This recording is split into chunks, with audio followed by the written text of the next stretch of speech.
மொக்கச்சாமி நான் தான் எப்படா துபாயில இருந்து வந்த? நேத்தான் ஆமா, யார் கார் இது? ஏன் காரு உன் கார்ல உள்ள உட்காராம ஏன்டா தொங்கிட்டு வர? உள்ள உட்கார்ந்தா நான் யாருன்னு ஊருக்கு தெரியுமா? அதனால வெளியே தொங்கிட்டு வரேன். அது என்னடா காதுல? நேத்து மழை பெய்யும் இடி விழுந்துச்சுல, அதுல ஒரு பிசல் சொருகிருச்சு.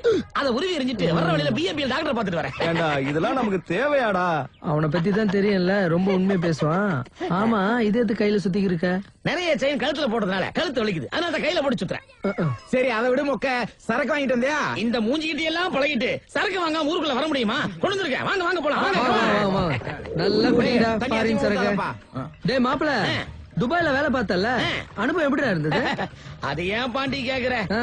ஒரு நாள் கம்பெனி விஷயமா ஈராக்குக்கு போயிருந்தேன். ஆ, போயிட்டு திரும்பி வந்துகிட்டு இருக்கேன். ஆ. இந்த பக்கம் தீவிரவாதி, இந்த பக்கம் அமெரிக்கா படை. நடுவுல நான் மாட்டிக்கிட்டேன்.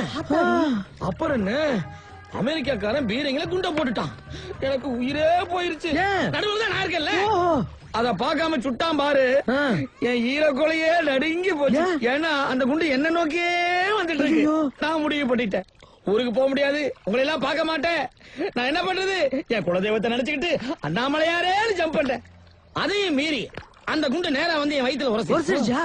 அதுல விழுந்த பள்ளம் தான் இது. ஆமா இது ஆமா, அதுல விழுந்த இந்த பள்ளம். பிச்சைக்காரங்க பிறந்த பிச்சை எங்கடா இருக்கு? ஏன்டா உங்க பொண்ணு திட்டுற? பெத்து போட்டதுனால பேச்செல்லாம் கேட்க வேண்டியது இருக்கு. இனிமேலும் பக்கமே வரமாட்டேன்.